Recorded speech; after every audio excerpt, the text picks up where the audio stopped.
ಎಲ್ರಿಗೂ ನಮಸ್ಕಾರ. ನಾನಿವತ್ತೊಂದು ಸ್ವೀಟ್ ಡಿಶ್ನ ಮಾಡೋದು ತೋರಿಸ್ತಾ ಇದ್ದೀನಿ. ಇದು ನೋಡೋಕ್ಕೆ ಎಷ್ಟು ರಿಚ್ ಆಗಿದೆಯೋ ಇದನ್ನು ಮಾಡೋದು ಕೂಡ ಅಷ್ಟೇ ಸಿಂಪಲ್ ಆಗಿದೆ. ನೀವು ಇದನ್ನು ಯಾವುದಾದ್ರೂ ಮದುವೆ ಮನೇಲಿ ತಿಂದಿರ್ತೀರಾ, ಇಲ್ಲಾಂದರೆ ಸ್ವೀಟ್ ಅಂಗಡಿಗಳಲ್ಲಿ ತಿಂದಿರ್ತೀರಾ. ಇದರ ಹೆಸರು ಅಂಗೂರ್ ಮಲಾಯಿ ಅಂತಾರೆ, ಇಲ್ಲಾಂದರೆ ಅಂಗೂರ್ ರಸ್ಮಲಾಯಿ ಅಂತಾರೆ. ಇದು ಅಂಗೂರ್ ಅನ್ನೋದು ಹಿಂದಿ ವರ್ಡು. ಇದನ್ನ ಕನ್ನಡಲ್ಲಿ ಹೇಳ್ಬೇಕಂದ್ರೆ ಅಂಗೂರ್ ಅನ್ನೋ ವರ್ಡ್ಗೆ ದ್ರಾಕ್ಷಿ ಅಂತ ಕರೀತಾರೆ. ಇದು ದ್ರಾಕ್ಷಿ ತರ ಚಿಕ್ಕ ಚಿಕ್ಕದಾಗಿ ಮಾಡೋದ್ರಿಂದ ಇದನ್ನ ಅಂಗೂರ್ ಮಲಾಯಿ ಅಂತಾನು ಕರೀತಾರೆ. ನಾನಿಲ್ಲಿ ಒಂದು ಕಪ್ ಸಕ್ಕರೆಗೆ 5 ಕಪ್ ನೀರು ಹಾಕ್ತಾ ಇದ್ದೀನಿ.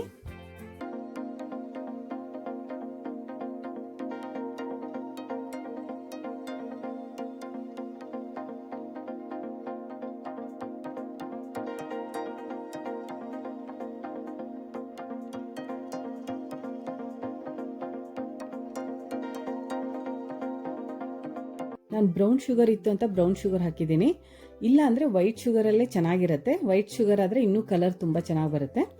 ಇದನ್ನು ಮೀಡಿಯಂ ಫ್ಲೇಮಲ್ಲಿ ಒಂದು 10 ನಿಮಿಷ ಇದನ್ನು ಚೆನ್ನಾಗಿ ಕುದಿಸ್ಬೇಕು. ಅಷ್ಟರಲ್ಲಿ ನೋಡಿ, ಇದು ಹೋಮ್ ಮೇಡ್ ಪನ್ನೀರು. 1 ಲೀಟ್ರ್ ಹಾಲನ್ನ ನಾನು ಪನ್ನೀರ್ ಮಾಡಿದ್ದೆ.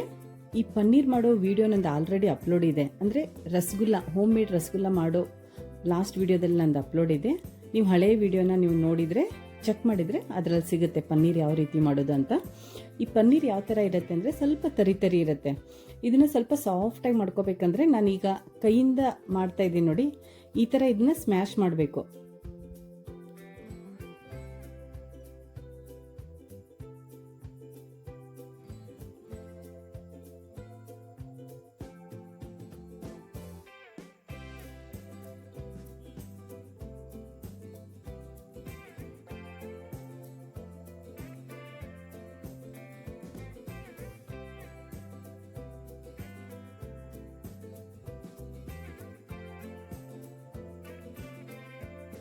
ಇದು ಕರೆಕ್ಟಾಗಿ ಬಂದಿದೆಯಿಲ್ಲ ಅಂತ ನಿಮಗೆ ಹೇಗೆ ಗೊತ್ತಾಗಬೇಕು ಅಂತಂದರೆ ಒಂದು ಟಿಪ್ಸ್ ಹೇಳ್ತೀನಿ ನೋಡಿ. ನಿಮ್ಮ ಮನೇಲಿ ನೀವೆಲ್ಲರೂ ಹೋಳಿಗೆ ಹಿಟ್ಟನ್ನ ಕಲಸಿರ್ತೀರ. ಹೋಳಿಗೆ ಅಂದರೆ ನಾವು ಒಬ್ಬಟ್ಟು, ಈ ಕಡೆ ಒಂದು ಕಡೆ ಒಬ್ಬಟ್ಟು ಅಂತಾರೆ, ಒಂದು ಕಡೆ ಹೋಳಿಗೆ ಅಂತೀವಿ. ಆ ಹೋಳಿಗೆ ಹಿಟ್ಟನ್ನ ಕಲಸಿರ್ತೀವಲ್ಲ, ಸೇಮ್ ಅದೇ ಥರ ಆಗಬೇಕದು. ಅದಕ್ಕೆ ನಾನಿಲ್ಲಿ 3/4 ಸ್ಪೂನು ಅಂದರೆ ಅರ್ಧ ಸ್ಪೂನ್ ಮೇಲೆ ಸ್ವಲ್ಪ ಮಾತ್ರ ಮೈದಾ ಹಾಕ್ತಾ ಇದ್ದೀನಿ. ಮೈದಾ ಯಾಕೆ ಹಾಕ್ತಾ ಇದ್ದೀನಿ ಅಂತ ಅದನ್ನು ಮುಂದೆ ಹೇಳ್ತೀನಿ. ಮತ್ತು ಇದನ್ನು ಮೈದಾ ಹಾಕಿ ಇದನ್ನು ಮತ್ತೆ ಸ್ವಲ್ಪ ಹೊತ್ತು ಚೆನ್ನಾಗಿ ಕಲಿಸ್ಬೇಕು. ಕಲಿಸಿದಾಗ ನೋಡಿ, ಆ ತಟ್ಟೆಗೂ ಅಂಟ್ಕೊಳ್ಳಲ್ಲ, ಆಮೇಲೆ ಇದು ಕೈಗೂ ಅಂಟ್ಕೊಳ್ಳಲ್ಲ. ನಮ್ಗೆ ಯಾವ ಸೈಜಿಗೆ ಬೇಕು ನೋಡಿ ಆ ಸೈಜ್ಗೆ ಇದನ್ನೆಲ್ಲ ರೌಂಡ್ ಮಾಡಿ ಇಟ್ಕೋಬೇಕು. ಒಂದೇ ಸರಿ ಇದನ್ನು ರೌಂಡ್ ಮಾಡಿ, ಆಗಲಿ ನಾನು ನೀರು ಕುದಿಯೋಕೆ ಇಟ್ಟಿದ್ನೆಲ್ಲ ಸಕ್ಕರೆ ಹಾಕಿ ಆ ನೀರಿಗೆ ಹಾಕಬೇಕು. ಆ ನೀರಿಗೆ ಹಾಕಬೇಕಾದ್ರೂ ಒಂದು ಟಿಪ್ಸ್ ಹೇಳ್ತೀನಿ ನೋಡಿ. ಫಸ್ಟಿಗೆ ಒಂದು ಇದು ಚಿಕ್ಕದು ರೌಂಡ್ ಮಾಡಿಕೊಂಡು ಇದನ್ನು ಫಸ್ಟ್ ನೀರು ಕುದಿಬೇಕಾದ್ರೆ ಈ ಪಾಕ ಕುದೀತಾ ಇರುತ್ತೆ ನೋಡಿ, ಇದಕ್ಕೆ ಹಾಕಬೇಕು. ಹಾಕಿ 1 ನಿಮಿಷ 2 ನಿಮಿಷ ಬಿಟ್ಟರೆ ಅದು ಗೊತ್ತಾಗುತ್ತೆ. ಆ ಪಾಕದಲ್ಲಿ ಅದು ಒಡಿಲಿಲ್ಲ ಅಂದರೆ ನಾವು ಹಾಕಿರೋ ಮೈದಾ ಹಿಟ್ಟು ಕರೆಕ್ಟಾಗಿದೆ ಅಂತ. ಅದೇನಾದರೂ ಒಡಿತಾ ಇದೆ ಅಂದರೆ ಇನ್ನೊಂದು ಚೂರು ಮೈದಾ ಹಿಟ್ಟು ಹಾಕಬೇಕು. ತುಂಬಾ ಹಾಕಬಾರ್ದು. ತುಂಬ ಹಾಕಿದರೆ ಅದು ರಸಗುಲ್ಲ ಆಗಲಿ ರಸಮಲೈ ಟೇಸ್ಟ್ ಬರಲ್ಲ. ಸ್ವಲ್ಪ ಅಂದರೆ ಸ್ವಲ್ಪ ಹಾಕಬೇಕು. ಈಗ ನೋಡಿ, ನಾನು ಹಾಕಿದ್ನಲ್ಲ, ಈಗ ಒಡಿಲಿಲ್ಲ ಅಂದರೆ ಇದು ಕರೆಕ್ಟಾಗಿದೆ ಅಂತ. ನಾನು ಮಾಡಿ ಇಟ್ಕೊಂಡಿರೋ ಅಂಗೂರನ್ನ ಹಾಕ್ತಾ ಇದ್ದೀನಿ. ಇದಕ್ಕೆ ಹಾಕಿ ಇದನ್ನ ಒಂದು 10 ನಿಮಿಷ ಕುದಿಸ್ಬೇಕು. ಇದನ್ನ ಚೆನ್ನಾಗಿ ಕುದಿಸ್ಬೇಕು. ಲಿಡ್ ಕ್ಲೋಸ್ ಮಾಡಬೇಕು. ಲಿಡ್ ಕ್ಲೋಸ್ ಮಾಡಿ 10 ನಿಮಿಷ ಕುದಿಸ್ತೀನಿ. ಇದು ಕುದಿಬೇಕಾದ್ರೆ ಒಂದು ಮೈದಾ ಹಿಟ್ಟಿನ ಸರಿ ಮಾಡಿ 1 ಸ್ಪೂನ್ ಅಥವಾ ಅರ್ಧ ಸ್ಪೂನ್ ಹಾಕಬೇಕು. ಇದು ನೋಡಿ ಎಷ್ಟು ದೊಡ್ಡದಾಗಿದೆ. ನಾನು ಎಷ್ಟು ಚಿಕ್ಕದು ಮಾಡಿದೆ ಅದು ತುಂಬ ದೊಡ್ಡದಾಗಿರುತ್ತೆ. ಈ ಮೈದಾ ಹಿಟ್ಟು ಸರಿನ ಯಾಕೆ ಹಾಕಬೇಕಂದ್ರೆ, ಈ ಲಿಡ್ ಕ್ಲೋಸ್ ಮಾಡಿದಾಗ ನೋಡಿ ಅದು ಬಬಲ್ಸ್ ಬರುತ್ತಲ್ಲ, ಆ ಮೈದಾ ಹಿಟ್ಟು ಹಾಕಿದಾಗ ನಾನು ಹಾಕಿರೋ ಎಲ್ಲ ಅಂಗೂರು ಚೆನ್ನಾಗಿ ಬೇಯುತ್ತೆ ಅಂತ. ಅಂದರೆ ಇದನ್ನು ಸ್ಪೂನಿಂದ ತಿರುಗಿಸೋಕ್ಕಾಗಲ್ಲ. ಅದಕ್ಕೋಸ್ಕರ ಈ ಸರಿನ ಹಾಕಿದರೆ ಆ ಬಬಲ್ಸ್ ಬಂದು ಅದು 2 ಸೈಡ್ ಚೆನ್ನಾಗಿ ಬೇಯುತ್ತೆ ಅಂತ. ಈಗ ಇದು ಚೆನ್ನಾಗಿ ಬೆಂದಿದೆ. ಈಗ ಇದನ್ನು ಗ್ಯಾಸ್ ಆಫ್ ಮಾಡಿ ಒಂದು 10 ನಿಮಿಷ ಇದನ್ನು ಹಾಗೆ ಇಟ್ಬಿಡ್ತೀನಿ. ಗ್ಯಾಸ್ ಆಫ್ ಮಾಡಿದ ತಕ್ಷಣ ಇದನ್ನು ಓಪನ್ ಮಾಡಬಾರ್ದು. ಲಿಡ್ ಕ್ಲೋಸ್ ಮಾಡಿ ಹಾಗೆ ಒಂದು 10 ನಿಮಿಷ ಇಡಬೇಕು ಇದನ್ನು. ಈಗ ನೋಡಿ, ಒಂದು 10 ನಿಮಿಷ ಆಗಿದೆ. ಒಂದು 10 ನಿಮಿಷ ಆದಮೇಲೆ ನಾನು ಕರೆಕ್ಟಾಗಿ ಇದು ಸರಿಯಾಗಿ ಬಂದಿದೆಯೋ ಇಲ್ಲ ಅಂತ ಚೆಕ್ ಮಾಡ್ತಾ ಇದ್ದೀನಿ.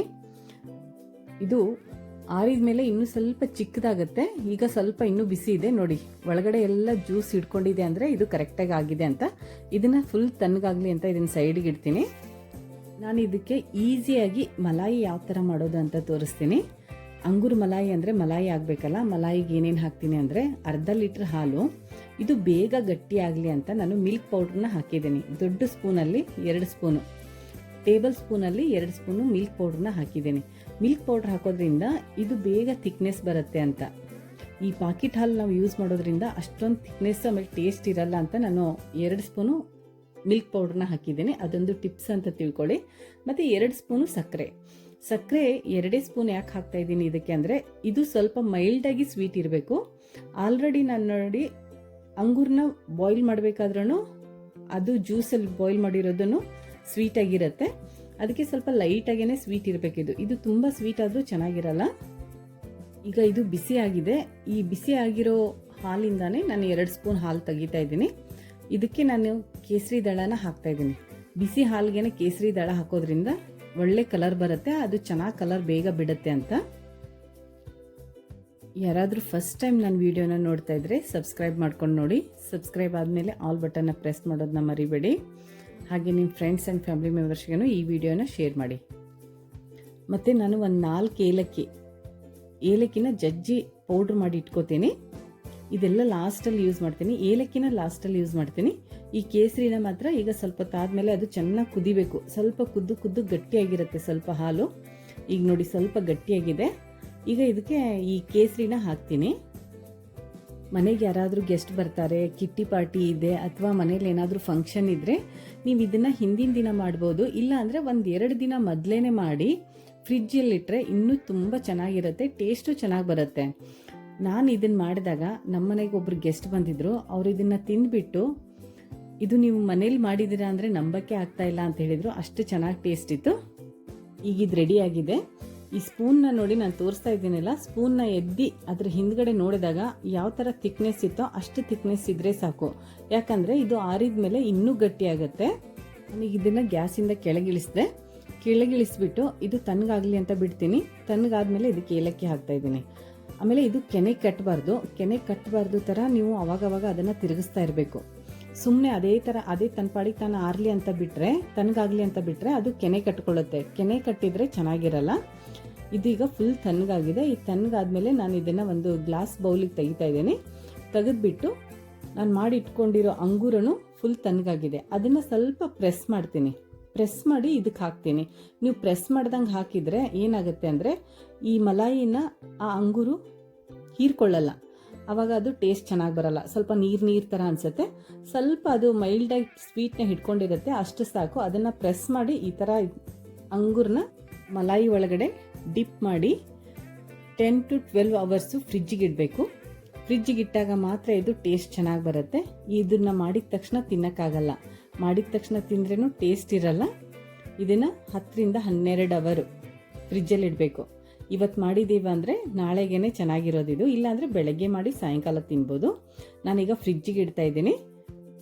ನೆಕ್ಸ್ಟ್ ಡೇ ನಮ್ಮ ಮನೆಗೆ ಒಬ್ರು ಗೆಸ್ಟ್ ಬರ್ತಾಯಿದ್ರು ಅಂತ ನಾನು ಇದನ್ನು ಮಾಡಿದ್ದೆ. ನಾನು ಇದನ್ನು ನೆಕ್ಸ್ಟ್ ಡೇ ಮಾರ್ನಿಂಗ್ ನೋಡಿ ತೋರಿಸ್ತೀನಿ ಯಾವ ಥರ ಆಗಿರುತ್ತೆ ಅಂತ.